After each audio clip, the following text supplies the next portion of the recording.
pedir que o Senhor ministre ao nosso coração pela tua palavra, por intermédio da vida do Ricardo. Que o Senhor use o teu servo como boca do Senhor para nos ensinar nessa noite, para ministrar a tua palavra nessa noite e nos conduzir nessa jornada que temos sido desenvolvidos no Sermão do Monte. Que o Senhor dê graça a ele, dê sabedoria a ele, em nome de Jesus. Amém.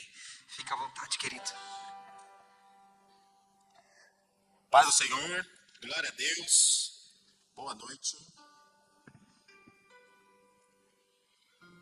Bom, feitas as apresentações, vamos para a apresentação da palavra, sem mais delongas. Fechou, então até às 11h30. Não, brincadeira, a gente vai terminar antes. Pois bem, vou dar continuidade ao Sermão do Monte, que é, ou melhor, as bem-aventuranças do Sermão do Monte. Hoje a gente vai falar do capítulo 5, verso 7 e verso 8. E eu vou fazer uma introduçãozinha aqui, só para eu pegar o bonde que já está andando, tá? Para a gente não começar quebrando. Porque eu tenho, talvez, um estilo diferente de ensinar, e eu quero que vocês entrem nesse estilo para compreender o que eu estou querendo passar para vocês e a gente compreender melhor a palavra. Eu vou fazer um pano de fundo aqui com uma ideia bíblica para nos orientar, para nos dar como diretriz e entender o que o texto está falando para a gente, tá? Esse pano de fundo, a gente vai começar entendendo um pouco sobre o livro de Mateus. Já foi falado poucas vezes aqui no início, mas eu vou seguir uma linha para a gente fazer uma construção, porque a gente vai fazer algumas conexões no texto para poder compreender o capítulo 5, o verso 7 e o verso 8. E o que a gente precisa entender sobre o livro de Mateus? Mateus, judeu, escrevendo para judeus. Foi uma das coisas que a gente já ouviu aqui, bem no início do Sermão do Monte. E não só escrevendo para judeus, ele também está trazendo uma expectativa, revelando uma expectativa que o povo já tinha. E essa expectativa era em cima do Velho Testamento. Então, os judeus tinham uma expectativa a partir do Velho Testamento. E essa expectativa Mateus está traduzindo através do seu livro. Então, o público era judeu, tinha uma expectativa. E essa expectativa estava baseada no rei e no Messias que eles esperavam. Então, o rei e o Messias que os judeus esperavam vai ser revelado no livro a partir de uma construção que Mateus vai fazer em todos os seus capítulos. Então, a gente vai ver, por exemplo, Mateus capítulo 1, verso 1, a genealogia, e vai estar escrito assim: livro da geração de Jesus Cristo, filho de Davi e filho de Abraão. Por que de Abraão? Porque Gênesis capítulo 12 vai falar que todas as famílias seriam, a partir dele, abençoadas na terra, benditas. E por que Davi? Porque os judeus esperavam, a partir da genealogia do rei, o rei judeu que governaria. E é interessante que quando Jesus nasce, Mateus capítulo 2, verso 2, os magos vão vir e eles vão fazer uma pergunta: onde está o rei dos judeus que é nascido? Então a gente está vendo que Mateus começa essa construção dentro do seu livro. Tudo que ele vai escrever é para apontar Jesus como o rei que eles esperavam. E o livro ele segue uma progressão. O que é uma progressão? É uma característica das Escrituras. Ele começa numa revelação menor e ele vai para uma revelação maior. E essa progressão é importante a gente entender, para a gente entender o ensino que o texto está trazendo para a gente. Romanos capítulo 15, o apóstolo Pedro vai falar que tudo que está escrito para o nosso ensino. A característica da escritura do judeu é mostrar para a gente, a partir de uma revelação pequena, algo maior que ele quer revelar. E isso para gradativamente, sem nenhum impacto, seja o ensino mais claro, mais objetivo, mais amplo, ok? E entendido também. Então a gente vai ver que essa característica, a partir do verso 1 do capítulo 1, já começa a progressão. E a progressão de Mateus é a partir do Velho Testamento. Ou seja, ele já tem uma revelação menor, que é a sombra. Quando ele vai escrever o livro dele, ele vai traduzir aquela sombra para apontar para Cristo. Então, no capítulo 1, verso 1, a gente vai ver a descendência. Descendência de quem? Do rei que os judeus esperavam. No capítulo 2, a gente vai ver o nascimento do rei. Então, apontando para o rei. No capítulo 3, a gente vai ver o porta-voz do rei. A voz que clama no deserto. E logo depois que o porta-voz apresenta ao rei que vem, ele é batizado e uma voz do céu testifica que aquele é o rei.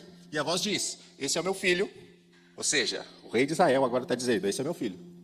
E eu tenho muita alegria nele. A ele vocês ouçam. E é interessante essa fala: a ele vocês ouçam, porque ele tem alguma coisa para falar. E a gente vai ver que a partir do capítulo 4, ele tem uma guerra, a primeira guerra do rei. Que guerra? Com o príncipe deste mundo. É colocada a tentação como arma de ataque e Jesus com a palavra se defende. E naquele momento, logo em seguida, no próprio capítulo 4, a gente vê a proclamação do rei. Capítulo 4, verso 17, o reino de Deus é chegado a vós. Percebe como Mateus está progredindo na revelação? Desde o pequeno nascimento e agora o rei se proclamando. Só que quando o rei no capítulo 4 se proclama, no capítulo 5, ele tem os decretos. E esses decretos vão trazer para a gente a forma com que a gente vive nesse reino. Qual é o modo de viver? Como que o reino vai funcionar? Quais as regras desse reino? Aí a gente vai ver o capítulo 5, bem-aventuranças, capítulo 6, continuação do Sermão do Monte, capítulo 7, a finalização do Sermão do Monte. No capítulo 8, a gente vai ver, até o capítulo 12, o rei mostrando o seu poder. Curas e milagres. Do capítulo 12 até o capítulo 16, a gente vai ver vários contratempos de Jesus com os fariseus, e os fariseus, que é o povo daquela terra, rejeitando o rei. Mas no mesmo capítulo 16, a gente vai ver que o povo daquela terra rejeita o rei, mas os seus súditos confirmam que ele é rei. Quando ele pergunta para os discípulos: quem esse povo diz que eu sou? Pedro vai responder: o Senhor é o Filho do Deus vivo.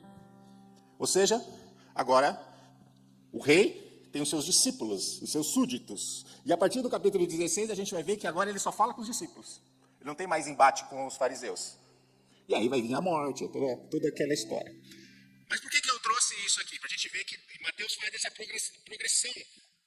E essa progressão é importante a gente entender, porque ele está, em tudo que ele está escrevendo, apontando para um rei.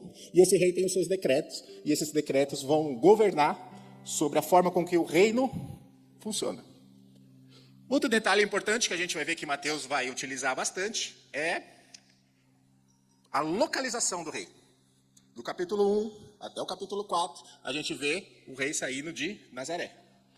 Do capítulo 4 até o capítulo 8, a gente vai ver o rei indo para Galileia. Só que lá na Galileia, aí vamos lá, sombra do Velho Testamento, região do tribo do norte, do povo do norte.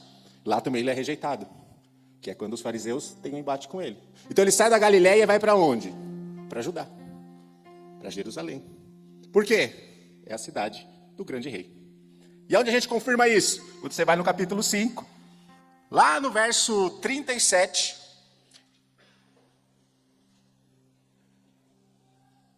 Verso 35, ele vai falar assim, sobre o que jurar. Não pode jurar por Deus. E ele vai falar assim, nem vai jurar por Jerusalém, que é a cidade do grande rei. Então a gente tem essa confirmação sobre a localização, cidade do grande rei. Ou seja, Mateus está apontando, o rei é esse. Ele está indo para Jerusalém, porque lá é a cidade dele. E por que eu trouxe todo esse resumo? Porque Mateus está partindo de uma sombra, o Velho Testamento, e agora ele está ampliando a revelação para que a gente tenha certeza de quem ele está falando. E assim também os judeus que esperavam o rei. E essa sombra está a partir de Abraão, que é o patriarca, a partir de Davi, que é o rei, mas a partir de uma pessoa também, que até agora não foi citada. Mas o jeito que Jesus fala aponta diretamente para ele. Ou melhor, ele apontava diretamente para Cristo. E essa pessoa é Moisés, que é a terceira pessoa mais importante dos judeus. E é assim que Mateus vai começar a explicar sobre Jesus. Capítulo 5, verso 1, que aí já estamos entrando com pano de fundo, dentro das bem-aventuranças. Capítulo 5, verso 1 e verso 2 vai dizer o seguinte: E Jesus, vendo a multidão, subiu a um monte, e assentando-se, aproximaram-se dele os seus discípulos, e abrindo a boca, os ensinava dizendo. E aonde a gente vai ver uma semelhança disso aqui? Quando a gente vai para Êxodo capítulo 20, a partir do verso 18, Moisés sobe ao monte. Olha o que o texto diz. E todo o povo viu trovões e relâmpagos e sonido e trombeta e o monte fumegando. E o povo, vendo isso, retirou-se e se pôs de longe. E disseram a Moisés, fala tu conosco e ouviremos, e não fale Deus conosco para que não morramos. Então a gente está vendo uma semelhança. Ambos subiram no monte e ambos trouxeram um recado. Moisés subiu no monte, Jesus subiu no monte. Moisés trouxe um recado, Jesus trouxe um recado. Então, a sombra do Velho Testamento sendo revelada em Cristo. A progressão das Escrituras para revelar uma verdade. Outro detalhe é que no capítulo 19 de Êxodo, a gente vai ver que Moisés sobe lá a primeira vez no monte. E quando ele sobe, Arão fica na metade. E o povo todo de longe. Quando a gente olha o texto aqui, a gente vai ver que Jesus sobe, os discípulos chegam perto e o povo um pouco mais longe. Isso já foi explicado nas aulas anteriores. Mas o que isso traduz para a gente? Lembra? Tudo que está escrito é para o nosso ensino. E quando a gente olha para o texto, a gente vai ver que Arão, quando parava no meio do monte, é uma sombra do discípulo. Por quê? Arão era o porta-voz de Moisés no Egito. E o discípulo é o porta-voz do rei. E como eu tenho certeza disso? Capítulo 28 de Mateus, a partir do verso 19, vai ter o id. Id, por todo mundo. E ali você vai ensinar, vai batizar, vai ensinar tudo que ele ensinou aos discípulos. Quem é esse? O porta-voz. Então, a semelhança de Moisés em Cristo. Então, Mateus está fazendo essa construção. E outra coisa interessante que a gente olha, que a gente leu aqui no texto de Êxodo, é que quando Moisés subia, depois descia, o povo falava, fale você conosco. Não fale Deus para que a gente não morra. E o que a gente aprende aqui? Quando Deus fala, o homem morre. Lá eles queriam um intermediário. Aqui, Jesus fala diretamente. Só que em Apocalipse, a gente vai ver no capítulo 19, verso 15, que quando Jesus fala, uma espada sai da sua boca. Então, quando Jesus fala, ele também mata. E é importante a gente entender isso aqui. Porque lembra lá? A ele vocês ouçam. Agora o texto está falando para a gente. Quando vocês ouvirem, vocês vão morrer. Olha que interessante. E aí Mateus está fazendo essa conexão para mostrar para ele. Esse reino vai funcionar de uma forma. E o primeiro jeito de você entender ele é morrendo. Porque quando Deus fala, o homem morre. E por que morre? Porque é uma espada de 2 gumes, de 2 fios, que corta de todos os lados. E o que isso mostra para a gente? Ou ela vai entrar ferindo, ou ela vai entrar matando. E fere e mata por quê? Porque é carne. O espírito não sangra. É a carne. E quando a palavra vem de encontro com a gente, ela vai fazer isso. Ela vai matar alguma coisa na gente, ou vai ferir a gente. E é bom que fira, para que a gente desperte. Né? E essa ferida, ela vai cicatrizar. E é a cicatriz da transformação. Aquilo que eu era e aquilo que hoje eu sou. Porque a palavra hoje me transformou. E por que Jesus, quando fala, ele mata? Porque ele é contra o reino deste mundo. Tudo que ele vai falar agora nas bem-aventuranças e no Sermão do Monte é contra o que o mundo acha. Por exemplo, capítulo 5, verso 3, vai falar que a gente precisa ser humilde. Só que o reino dessa terra fala assim, vocês precisam ser ricos. Só que no reino de Deus, você precisa ser pobre de espírito. Peraí, como que eu entendo isso? Quando você vai para o versículo 4, a gente vai ver a ideia do homem que chora por causa do pecado. Só que o reino do mundo vai dizer o seguinte, você precisa fazer todas as suas vontades, porque você está aqui, então você tem que aproveitar. O reino de Deus na contramão do mundo. No versículo 5, a gente vai entender que o reino da terra faz guerra, porque quer conquistar alguma coisa, passa até por cima dos outros. Mas, no reino de Deus, você precisa ser manso. Para conquistar? Não, para herdar. É totalmente ao contrário. No versículo 6, o reino da terra tem a sua justiça própria, seu jeito de resolver as coisas. Só que no reino de Deus, o jeito de resolver as coisas é um justo morrendo pelo mundo inteiro. Como é que funciona isso? Ninguém merecia, mas ele morreu. Então, a justiça do mundo é resolver as coisas por conta própria, mas a justiça de Deus é um justo morrendo por todo mundo. E aí a gente entra no versículo 7 e 8, que é o tema da nossa. Então essa é a construção que eu quis, porque eu quero alinhar vocês numa ideia. Tem um rei falando, nós estamos num reino, e a gente participa desse reino, e existem regras desse reino, e como a gente vai se comportar nesse reino. E precisamos entender que não é uma nova lei. Afinal, nós comparamos com Moisés, mas não é uma nova lei. Jesus não está falando outra coisa. Tanto que no verso 17 ele vai falar, eu vim cumprir. E aí, a gente precisa entender o que é cumprir.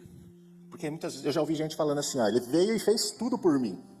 Só que a ideia não é essa de cumprir. A palavra que ele utiliza ali no grego é pleiro. E essa palavra ela tem a ideia de você suprir o que falta. Completar. É como se Jesus estivesse falando assim, vocês não entenderam. Eu vou suprir o entendimento de vocês com uma compreensão da lei, da vontade de Deus, para que vocês consigam cumprir ela, fazer ela. Então, a ideia de Jesus falar assim, eu vim cumprir, é a ideia de ensinar como que você deve fazer. E como?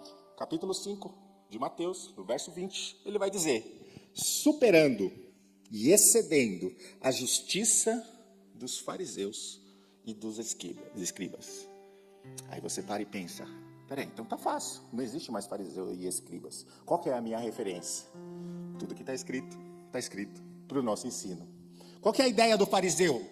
A justiça do fariseu o cara sabia tudo da lei, conhecia a Bíblia, de Gênesis a Apocalipse. Então ele pegava aquilo e se vestia de uma aparência de que era alguém que tinha conhecimento, que sabia sobre tudo, que ensinava a todos, mas não cumpria nada. E como que eu sei disso? Porque Jesus, no capítulo 23 de Mateus, verso 27, vai dizer o seguinte, vocês, fariseus, são semelhantes a sepulcros caiados. Por fora você está muito pintadinho. Está perfeito. Todo mundo olha e fala assim, essa é a referência do crente.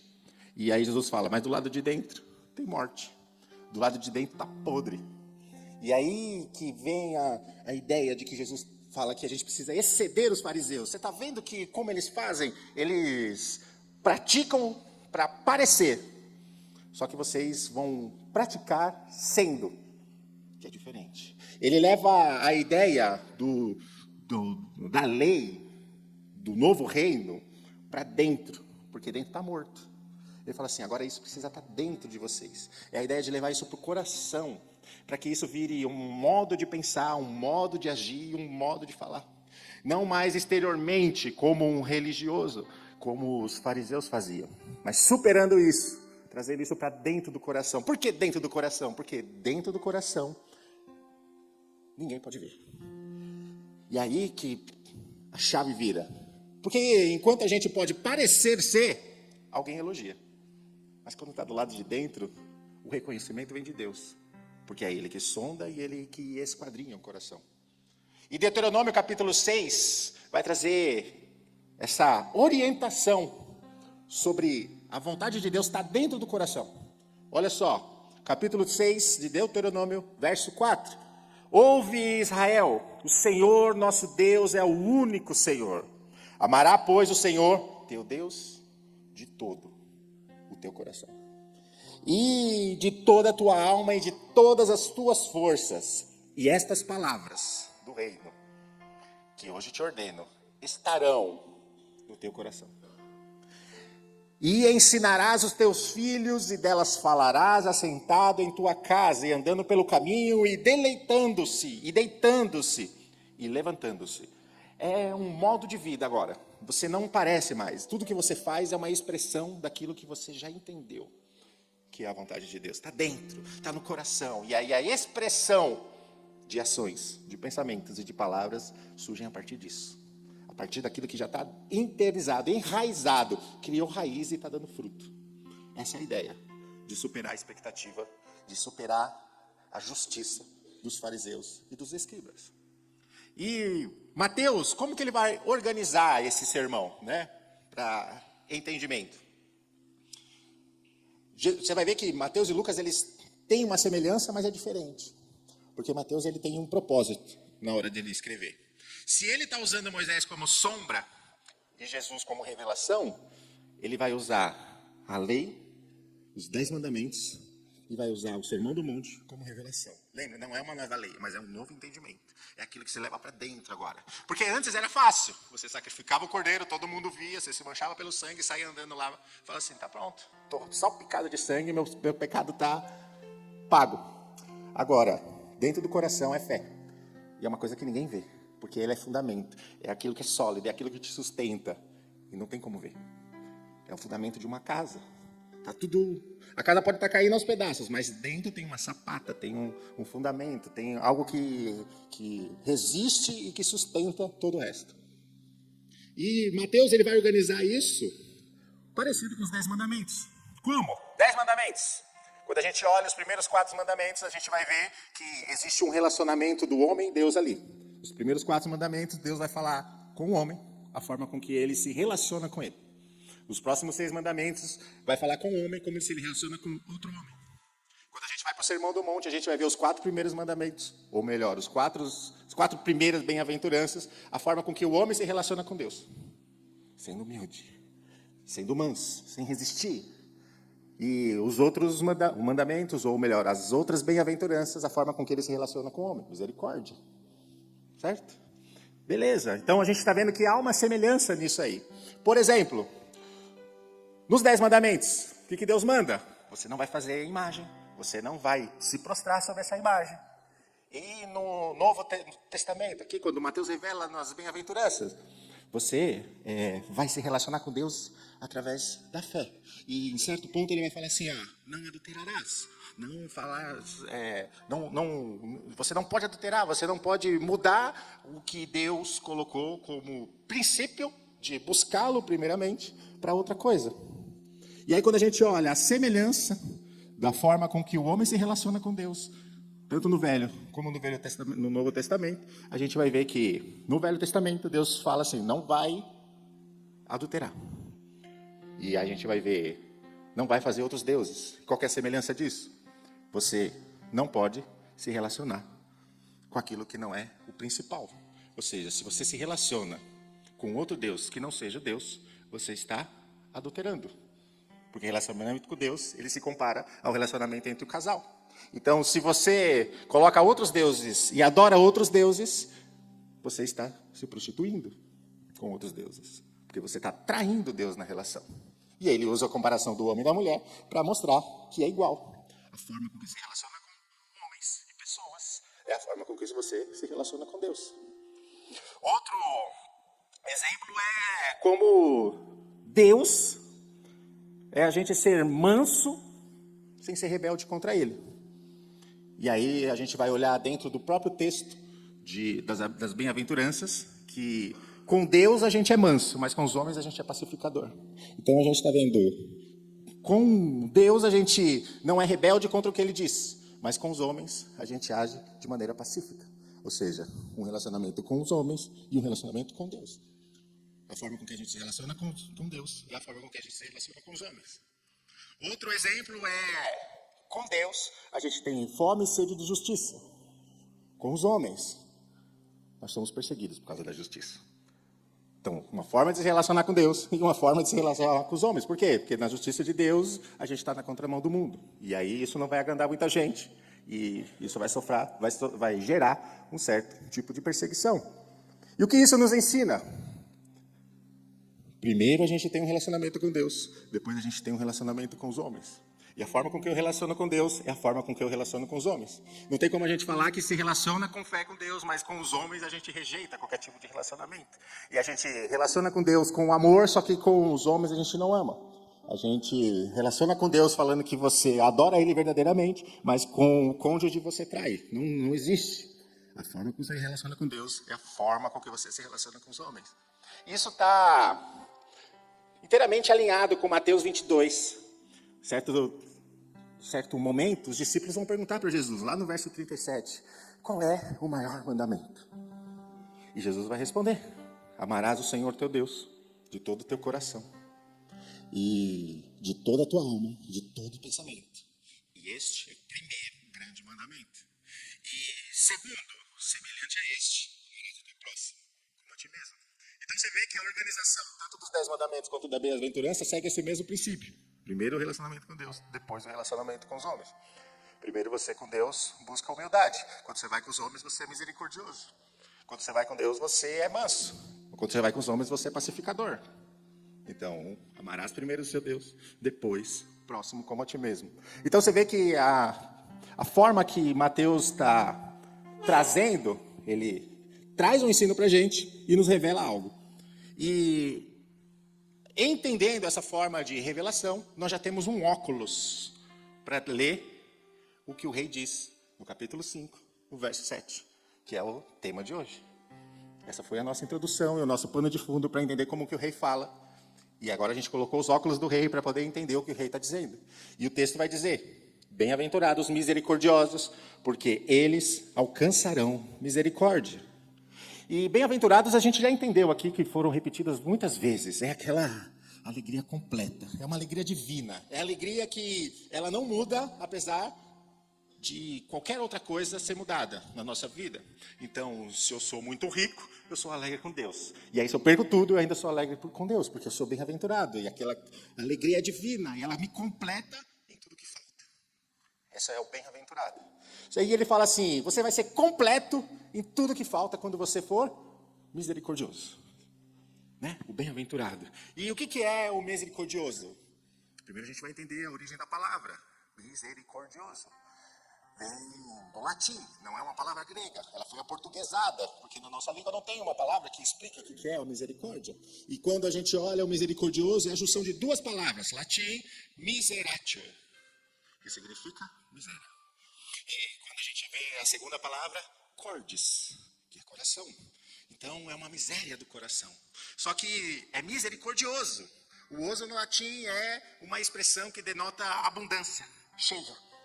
Então, você está cheio de alguma coisa e você percebe que o outro está vazio de alguma coisa. E você tem essa misericórdia. A miséria que o outro tem é para ser preenchida com algo que você já está cheio. Lembra qual que é o primeiro mandamento das bem-aventuranças? Seja pobre de espírito. E o reconhecimento de ser pobre de espírito é: o que eu tenho de Deus não é suficiente, eu quero mais. E aí quando você está cheio, quem está precisando? É aquele. É isso, é assim que funciona a misericórdia. E a misericórdia, como a gente viu aqui, ela está escrita em latim, mas no grego ela traz um significado mais profundo. A palavra é eleimon. E o que significa no grego? Ela tem um significado bem mais profundo, vamos dizer assim. E qual que é o significado? É alguém que tira todas as suas roupas e vai lá na roupa daquele que não tem nada, coloca a roupa dele, vive a vida dele, olha com os olhos dele e sente o que ele sente. Olha como é mais profundo. O que é misericórdia? Tomar o lugar do outro. É se colocar na vida do outro, em todas as situações, para você entender o coração dele, qual é a miséria que tem ali, e suprir com aquilo que você tem. E quando a gente olha a misericórdia dentro desse atributo, a gente vai ver que isso é um atributo de Deus comunicado ao homem. E Salmo 103, verso 8, vai trazer uma explicação sobre isso ser um atributo de Deus. Vai dizer assim: o Senhor é compassivo e misericordioso, muito paciente e cheio de amor. Lucas capítulo 6, verso 36 vai dizer o seguinte: sejam misericordiosos, assim como o Pai de vocês é. Então existem textos que mostram que Deus é misericordioso. Mas lembra, misericordioso é alguém cheio, que transborda na vida do outro, que não tem aquilo que você já está cheio. Você se colocou no lugar de alguém e você percebeu o que falta. E agora você enche. E como que a gente vai entender que Deus fez isso, já que Ele é misericordioso? Quando a gente vai em João, capítulo 1, verso 1, a gente vai confirmar que primeiro Jesus é Deus. Né? No princípio era o Verbo estava com Deus e o Verbo era Deus. Só que no capítulo 2 de Filipenses, verso 5, vai dizer o seguinte: seja a atitude de vocês a mesma de Cristo Jesus, que embora sendo Deus, não considerou que o ser igual a Deus era algo a que devia se apegar, mas, misericórdia, se esvaziou de si mesmo, vindo a ser servo, tornando-se homem. Olha, Deus entrando no lugar do homem, entendendo na prática o que o homem sentia. Porque é fácil, vamos conjecturar. Claro que não dessa maneira rasa, mas Deus está no trono. E ele olha, o homem pecou, tem mancha de pecado, aqui ele não entra. Fácil, né? Vou resolver o problema. Não, eu vou entrar na vida dele. Eu quero saber o que ele sente, como que ele chegou a esse ponto e como eu vou suprir aquilo que falta. Ele se tornou servo semelhante ao homem. E se encontrando em forma humana, se humilhou e foi obediente até a morte de cruz. E tem mais textos, Isaías 53, que é bastante conhecido. Verdadeiramente ele tomou sobre si, ele vestiu a nossa enfermidade, as nossas dores ele levou sobre si, nós reputávamos por aflito, ferido de Deus e oprimido, mas ele foi ferido por causa das nossas transgressões, e moído por causa das nossas iniquidades. O castigo que hoje nos traz a paz estava sobre ele. Eu estou fazendo isso aqui para vocês entenderem que ele tomou o nosso lugar. A gente estava aqui e ele veio para cá, e a gente veio para cá e ele foi para lá. Por quê? Ele tomou o nosso lugar na cruz. Isso é aliança. Aliança de sangue. Eu tomo o seu lugar. E você toma a minha vida. Eu pago o teu preço. E você fica com a minha vida. Ele trocou de lugar com o homem. Isso se chama aliança. É aliança no seu seio. E como que, entendendo agora como Deus faz, como que a gente pratica? Afinal, misericordioso é abundante e ele tem que praticar isso. É uma ordenança deste reino. Primeiro, a gente precisa entender duas coisas. A primeira coisa, para praticar misericórdia, é entender que ela é uma obra. E o que é uma obra?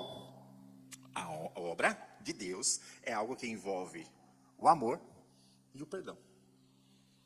Você ama porque você faz. Você perdoa porque você ama. E isso é entender que a obra é algo que Deus já preparou para que a gente fizesse. Por quê? Porque ele tomou o nosso lugar. Então ele já fez, ele já mostrou como faz. E Efésios capítulo 2, verso 10, vai mostrar para a gente. Porque somos feitura sua, criados em Cristo Jesus, para as boas obras, a quais Deus preparou já, para que a gente andasse dela. Ou seja, Deus preparou a misericórdia, porque primeiro ele mostrou como faz e falou assim, agora vocês vão fazer. É isso que o texto está falando. E qual que é a diferença da obra, que a gente faz com amor, para o trabalho, que a gente acha que está fazendo? A diferença é que obra, a gente caminha, porque Deus já fez, e a gente imita e obedece, porque isso é um princípio do reino. E a gente faz com amor e com misericórdia e com perdão, porque os três andam juntos. Agora, quando a gente fala de trabalho, a gente está falando já de alguém que acha que merece alguma coisa, porque está fazendo algo que Deus mandou. E essa ideia, esse princípio, a gente vai ver no Mateus capítulo 6, verso 2. Quando, pois, derem esmolas, não façais trocar trombeta diante de ti, como fazem os hipócritas nas sinagogas e nas ruas para serem glorificados. Então, alguém que trabalha como os fariseus trabalhavam, vai querer um reconhecimento. E o princípio do reino é obra, não é trabalho. Porque o preço já foi pago. Então a gente responde aquilo que já está dentro da gente, lembra? Vai para o coração, porque é do coração que você vai expressar isso. Porque você ama, porque você perdoa, porque você tem misericórdia, porque você pensa como Deus pensa, porque você age como Deus age, e você sente como Deus sente. Está no coração, e você está expressando porque você recebeu primeiro. Outro exemplo de trabalho é o filho mais velho do filho pródigo. Morava numa casa, e ainda foi reclamar com o pai, que trabalhou a vida inteira naquela casa, e o pai falou, mas é tudo teu. E ele falou assim, mas eu queria só um bode. Mas é tudo teu, mas eu queria só um bode. E a gente não entender no coração, é essa briga que a gente faz com Deus. Ele fala assim, você já herdou tudo em Cristo Jesus. Mas eu queria um bode. Mas você já herdou tudo, você já percebeu que você herdou tudo? É porque não entrou no coração. E aí, ele está trabalhando. Olha como eu trabalho bem no reino. O melhor diácono. Está todo mundo vendo que ele chega mais cedo. Mas o coração dele não está em Deus. Ele está fazendo isso o quê? Para parecer alguém melhor para o pastor. Para parecer alguém melhor para as pessoas da igreja. Para parecer alguém melhor para as pessoas da sociedade. Mas dentro não entrou. Justiça de fariseu de um lado e justiça de Deus do outro. Do lado de dentro, para poder expressar verdadeiramente aquilo com intencionalidade, não do lado de fora, para criar uma aparência. A primeira coisa que Adão fez quando pecou foi o quê? Pôr uma folha. Porque ele não queria parecer que ele tinha perdido a comunhão. Né? A forma com que ele mesmo achou que poderia resolver o problema. Outro exemplo de amor e trabalho é a igreja de Éfeso. Apocalipse, capítulo 2, verso 2. Jesus vai pegar e vai falar assim: eu conheço as tuas obras e o teu trabalho. E por que ele está falando isso? Porque ele está separando. Obras, você faz direitinho o que Deus mandou. E trabalho, você está fazendo direitinho o que Deus não pediu. A pior coisa é fazer as coisas bem feitas, sendo que Deus não pediu para ser feito. É você perder tempo. O que Deus mandou? Você vai entender na palavra dele, qual é a vontade dele, e caminhar a partir do que ele disse, porque aquilo está dentro do seu coração. Então você intencionalmente faz porque você crê que aquilo é que Deus quer. O que eu faço a mais para parecer é trabalho. E aí Jesus vai falar para a igreja de Éfeso: volte ao primeiro amor. Volte onde você caiu.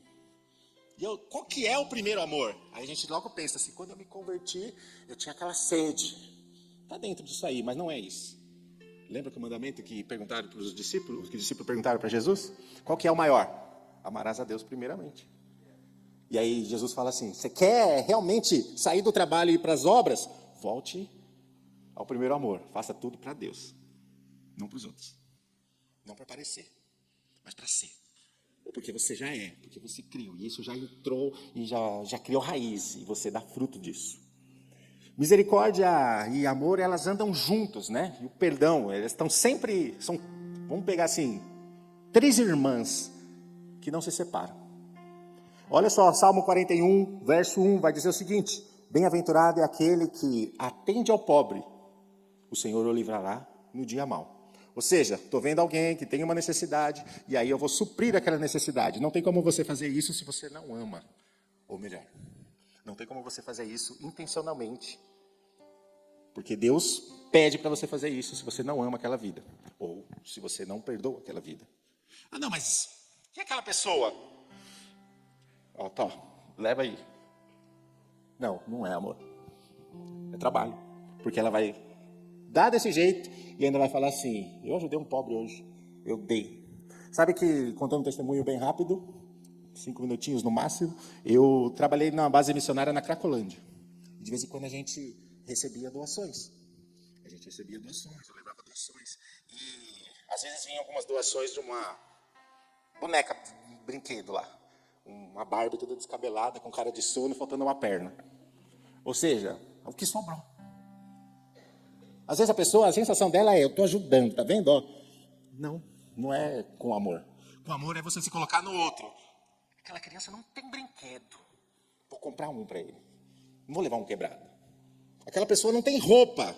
Pega aquelas rasgadas que você já ia jogar fora. Também não é assim. Coloca no lugar dele. Você pensa como ele vai se vestir, como ele vai se sentir melhor, e você fala: vou dar uma roupa nova. Ou a melhor, ou aquela que eu tenho. Esse é o princípio. Se colocar no lugar do outro. O Mateus capítulo 6, verso 14, vai dizer o seguinte: que além de amor, misericórdia é acompanhada de perdão. Olha o que ele vai dizer: porque se perdoares aos homens as suas ofensas, isso depois daquela oração do Pai Nosso, também o vosso Pai Celestial os perdoará. Se porém não perdoardes aos homens as suas ofensas, também o vosso Pai não perdoará. Quando a gente olha esse texto, a gente logo pensa assim: tá vendo? Eu vou fazer, porque senão Deus não vai fazer para mim. Ao princípio da recompensa. E na verdade é assim: eu vou fazer porque Deus já fez para mim, porque isso já está dentro. O perdão, ele tem que ser liberado porque Deus já perdoou. Não é ser liberado porque quando acontecer comigo Deus vai me perdoar. Não funciona nisso. Você libera antes de você ter uma recompensa, porque você já sabe que isso você já tem.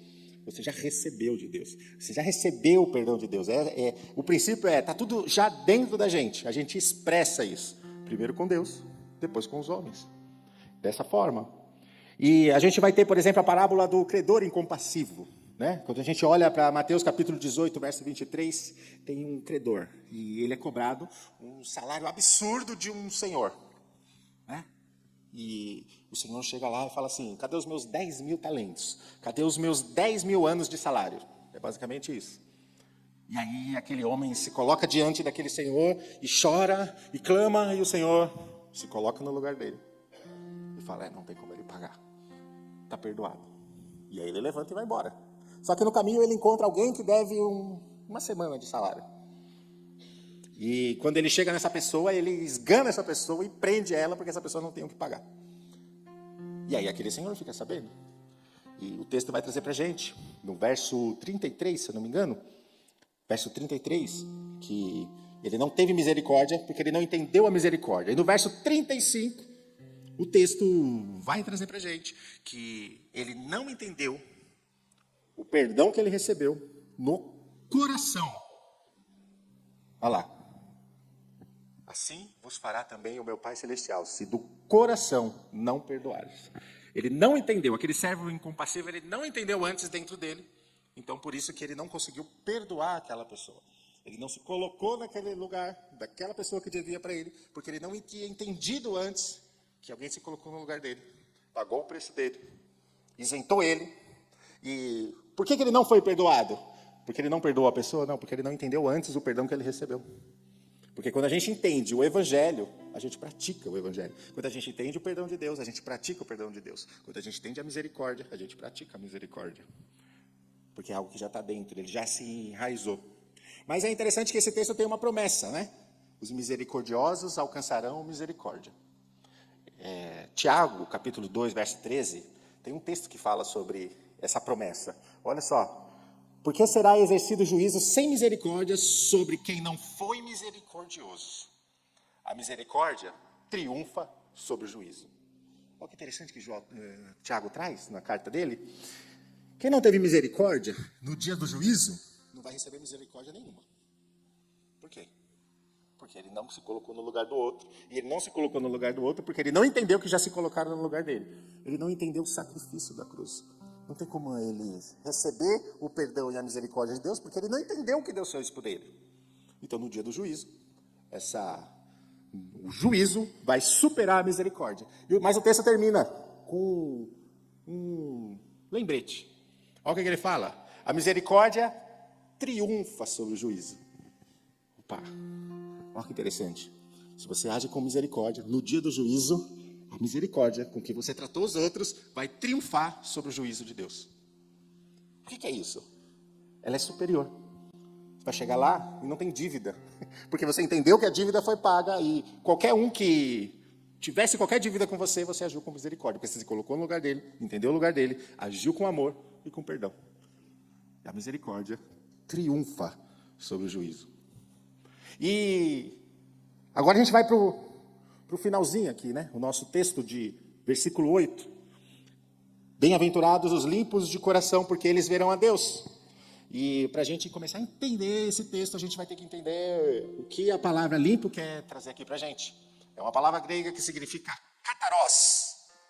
Ou melhor, se pronuncia kataros. E o kataros, no grego, ela tem uma profundidade utilizada em 4 situações. Primeiro, quando você lava uma roupa suja. Segundo, quando o ouro é puro. Terceiro, quando o trigo é separado da palha. Quarto, quando o vinho não tem adição de água. Isso é pureza. E é interessante a gente parar, ó. A gente tem uma garrafinha de água aqui. Se você tiver com sede, você pode vir beber. Certo? É água. Olhando, tá tudo certo. Quem quer dar um gole? É água. Ninguém? Por quê? Pode ter aparência de puro, mas não é puro. Porque já foi contaminado. Porque já foi adicionado alguma coisa. É esse o princípio. O coração puro é esse. Ele não está totalmente puro. Pode até parecer, mas não é. E um coração puro, ele traz a ideia, porque assim, ó, antes de eu colocar o dedo aqui, era água. Ou seja, era completamente água. Agora que eu coloquei o dedo aqui dentro, ninguém quer beber. Porque tem aparência de água, mas não é completamente água. Então ela é impura, porque ela foi acrescentada alguma coisa que não faz parte dela. E quando Jesus fala assim, os limpos de coração, ele está falando assim, você precisa ser puro, você precisa ser inteiro e você precisa ser íntegro. O salmista vai trazer para a gente, Salmo 86, verso 11. Ensina-me, Senhor, o teu caminho. andarei na tua verdade e une o meu coração ao temor do teu nome. Que meu coração tema somente a ti. Porque ele conhece que o coração pode ter influência daquilo que não precisa ter.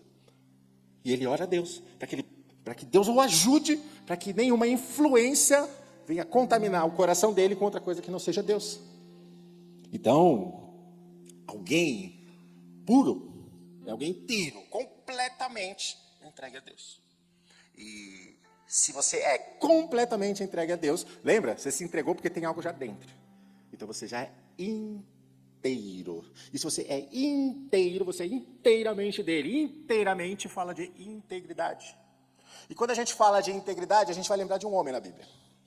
A gente vai do Jó, capítulo 1, verso 1. Vai dizer o seguinte: havia um homem da terra de Uz, cujo nome era Jó. E este homem era íntegro, reto, temente a Deus, e se desviava do mal. Percebe que isso parece o Salmo sendo repetido? Esse Salmo que a gente leu, 86, ele era íntegro, ou seja, inteiramente dedicado a Deus. Ele era reto, porque ele andava na verdade que já estava dentro dele.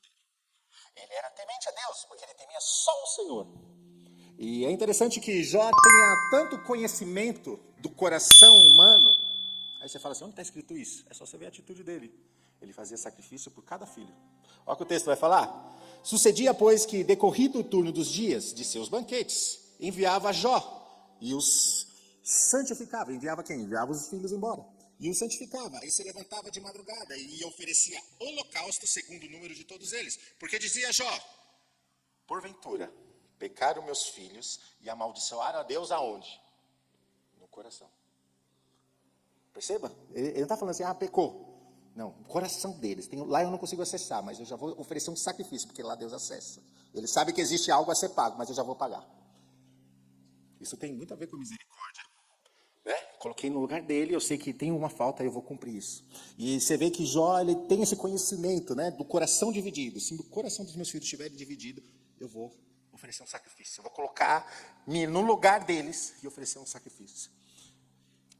E Jó era tão íntegro, que Deus faz até uma pregação no céu. Ele fala assim, hoje vai ter culto. Vai vir os anjos, vai vir todo mundo. Chama até o diabo, que ele vai ouvir agora. E é interessante, né? Uma conjectura aqui. Ele chama o diabo para ouvir a pregação sobre Jó no céu. E o diabo é interessante, porque ele não era inteiramente entregue a Deus. Ele era sinceramente enganado. Ele tinha uma ideia de que ele trabalhava tanto no céu, ele era um aferidor de medida. O ISO 9000, passava tudo por ele lá da criação.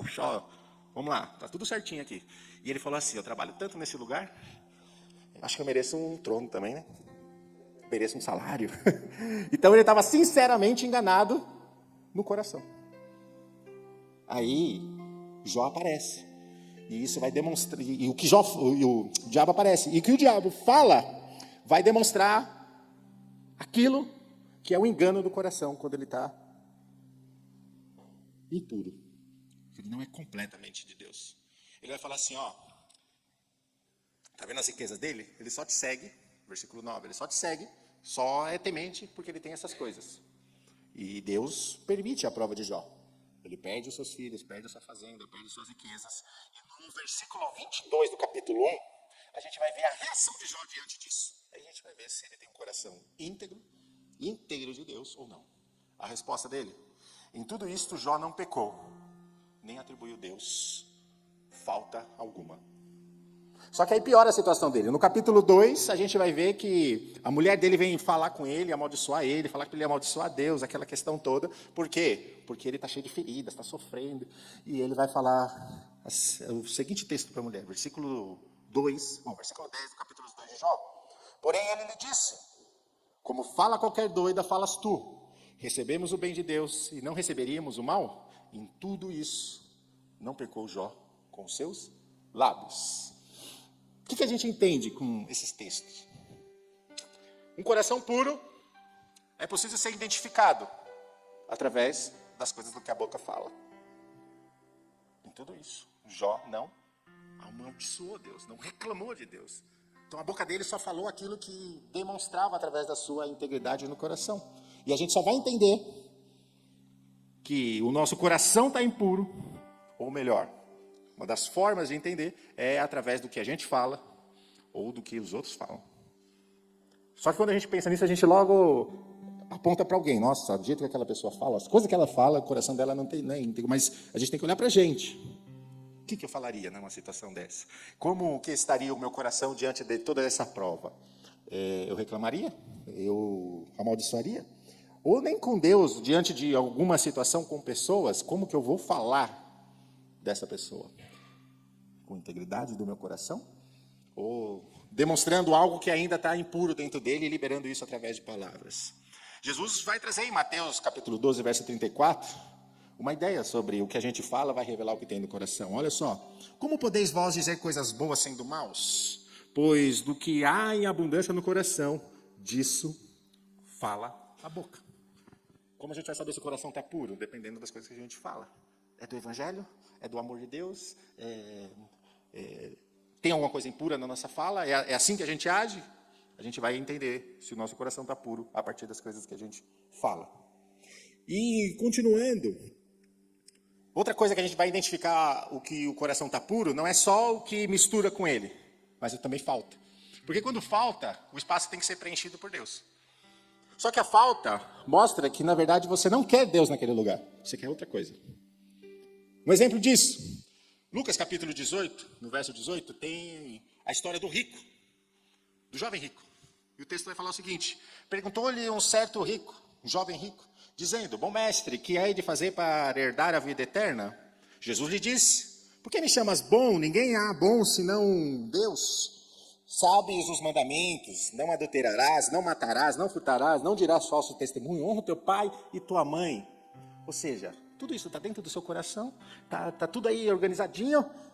E o jovem responde: todas essas coisas eu tenho observado a minha vida inteira. Então peraí. Verso 22. Quando Jesus ouviu isso, disse-lhe: ainda te falta uma coisa. E aí? Você vê que a gente pode estar fazendo tudo que Deus quer, mas ainda um lugar que era para Deus estar ocupando no nosso coração, tem outra coisa ocupando. E Jesus fala assim: falta uma coisa. Imagina só, eu faço tudo que Deus pede, estou em todos os cultos de orações, em todos os cultos de ensino, todos os cultos de domingo, e estou participando do jejum, mas ainda falta uma coisa. O que será que ainda falta? É essa sondagem que a gente precisa fazer, porque a gente ou pode estar contaminado, ou pode estar faltando, e essa falta é o espaço que Deus deveria estar ocupando. A gente está deixando esse espaço para que alguma coisa ocupe. Há uma preocupação ainda, há uma coisa que é importante para mim, que ela bate de frente com Deus. Aqui a gente vai ver que o rico tem a questão das riquezas. Ele prende o seu coração naquilo como confiança, como segurança. É a continuação do texto. Mas o que nos prende? O que falta? Se Jesus perguntasse: uma coisa te falta, como que a gente investigaria isso? Essa é a prática que a gente precisa fazer para entender. Meu coração é puro, o que fala e o que falta. Como que a gente fala e se Deus está ocupando todo o espaço. E o texto continua falando do rico, que depois um camelo vai entrar no fundo da agulha, o rico não entra no céu, e Jesus fala: Deus pode operar esse milagre. Isso, no coração de uma pessoa que tem o coração dividido, Deus pode se apresentar a ela de uma forma que ela conheça Deus e veja que ele sempre precisaria, ou melhor, que ele sempre deveria estar naquele lugar.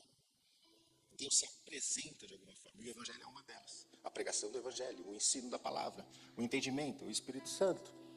Mas uma coisa que divide muito o nosso coração é o pecado. Então a gente falou agora de coisas que, como comportamentais, mas bem claro, sendo claro, é pecado. Pecado divide o nosso coração. E às vezes a gente acha até que a gente abandonou alguns pecados. A gente olha, deixa, mas ainda fica observando ele, de alguma forma. Vou fazer uma analogia, tá? Uma analogia. Quando Joquebede tem Moisés, ele nasce, começa a crescer. Não tem como mais esconder. Vamos colocar ele no cesto. Vamos colocar ele na beira do rio, preso ali nos juncos, né? Ou seja, vamos deixar aqui. Daqui a gente consegue ver. Daqui a gente ainda consegue olhar. Daqui, se precisar, eu consigo ainda ir lá buscar. Aí a irmã de Moisés fica de fora ali, de longe, observando, o texto diz. E em certo momento a filha do faraó traz ele de volta. Ou seja, como analogia, a gente tem esse costume. Tem um pecado pequeno, em certo momento ele cresce, mas a gente não quer transparecer para o outro, a gente não quer pedir ajuda. O que a gente faz? Esconde ele. Coloca num lugar onde a gente consegue ainda observar. Mas em certo momento, o Egito vai trazer ele de volta. E pior, quando ele volta, vai parecer uma bênção. Qual que é a prática disso? Vamos pegar um exemplo da pornografia. Eu não assisto mais vídeos de pornografia, mas eu vou seguir um perfil onde tem uma mulher rebolando. Porque daqui não é nudez, não é sexo ilícito, não é pornografia. Mas eu consigo observar ainda aquilo que me satisfaz. Parece. Em certo momento isso vai voltar parecendo uma bênção. Vai vir uma oportunidade que parece uma porta aberta. E aí, sabe a sensação que vai ter? Tá vendo? Não tem nada a ver. Voltou e não me fez mal. Outro exemplo. Às vezes, tem pessoas que têm os seus perfis na rede social. E aí ela segue o ex ou a ex. Só que ela já casou. Mas pra quê? Só para ficar observando como a vida dela está indo. E em certo momento o Egito vai trazer de volta. E o que é isso? Um coração dividido com o pecado. A gente não está pecando, mas a gente está observando ele, está flertando com ele, e em certo momento isso vai voltar de alguma forma. E vai parecer uma bênção. Aquela hora que você brigou, sabia que não era de Deus esse casamento. Aí a pessoa vem, como que você está? Vamos conversar? Então, vai parecer uma porta aberta. Tá vendo? A gente sempre foi prometido. Eu que me desviei, quis fazer o que eu queria. Não. O Egito traz de volta e vai parecer uma bênção, ainda vai te pagar para você fazer aquilo. Né? Isso é uma analogia. Não estou falando que Moisés, né? É só para a gente entender. Tudo que está escrito é para o nosso ensino. E outro exemplo de coração dividido, Laodiceia. Agora para a gente finalizar, se tiver alguma música no louvor, vai cantar. Igreja de Laodiceia, Jesus. Na igreja de Laodiceia, ele vai falar o seguinte: tomara, ou melhor, é melhor que vocês sejam frio ou quente. Porque se for morno, eu vomito. O que Jesus está falando para ele, para gente? Seja uma igreja fria. Aí você fala, misericórdia, tem vários cultos aqui que o Espírito Santo desce. Não.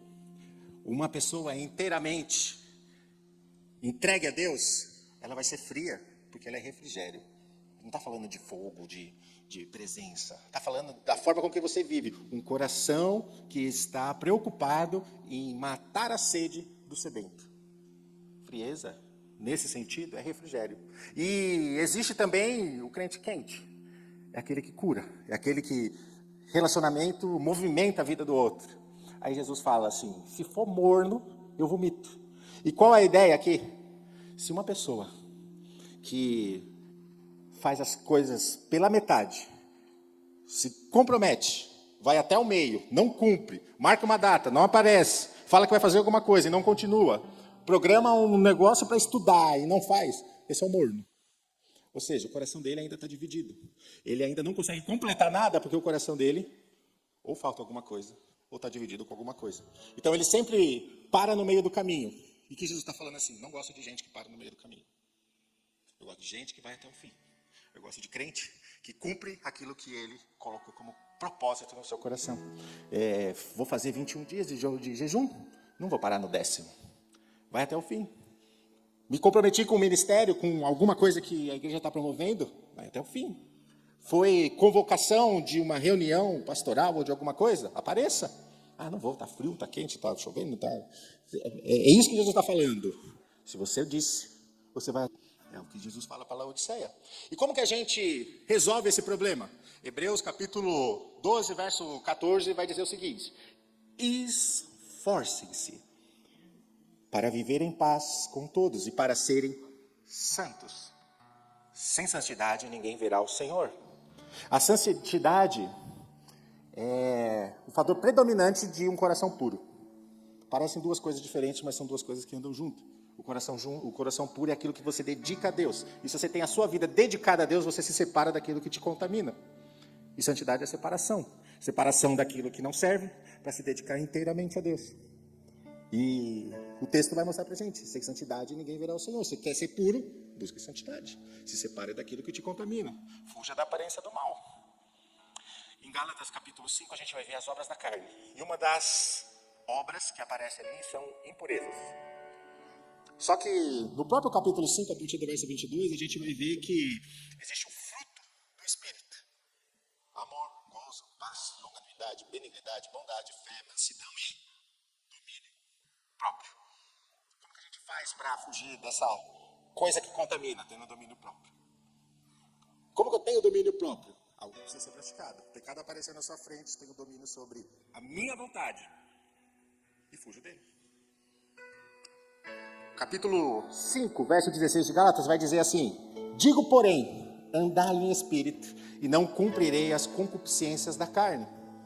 Uma vida de alguém que busca santidade, para ter um coração puro, é uma vida de alguém que anda com o Espírito Santo guiando todo o seu caminho, guiando todas as suas ações, guiando todos os seus pensamentos. É aquela ideia da mulher samaritana, quando Jesus fala, uma vida em espírito. Você anda conforme a vontade de Deus, fazendo a vontade de Deus, e em verdade, porque a verdade da palavra está dentro de você, em espírito, porque não existe limitação para quando a gente se relaciona com Deus, e em verdade, porque eu pratico aquilo que já está dentro de mim. E é isso que a gente aprende. Um coração puro e misericordioso é um culto de adoração a Deus. Por quê? Porque primeiro eu fiz com ele, e depois eu faço com os irmãos. E é interessante para a gente finalizar agora de vez, quando o texto capítulo 5, verso 14, vai falar que nós somos sal e nós somos uma candeia. Candeia é um objeto de barro com um pavio que pega fogo com óleo dentro. E o sal, e é interessante, que o sal ele tem a ideia de você ser alguém que preserva o mundo do pecado, mas também alguém que cura. Mas eu acho que o legal de você ser o sal é de você causar sede, de você encher a boca daqueles que ainda não conhecem para serem sedentos de Deus. E aí você ser luz, é essa vida no Espírito. E é interessante que o texto finaliza: quando você fizer desse jeito, ou seja, quando você ser relevante para a sociedade, para o mundo, como sal, e quando você andar em Espírito, aceso, todos verão sua luz, e os homens vão glorificar a Deus. Amém? Glória a Deus. Fiquem de pé. Amado Deus, soberano, magnífico e eterno, glorioso, em nome de Jesus, nós oramos neste momento, primeiramente agradecendo este momento de palavra, essa direção que o Espírito Santo nos deu, que isso esteja plantado no nosso coração como terra fértil, que venha crescer, frutificar e multiplicar na vida de outras pessoas, Pai. Nos ensina a andar com misericórdia, Pai. Nos ensina a enxergar as vidas como o Senhor enxerga.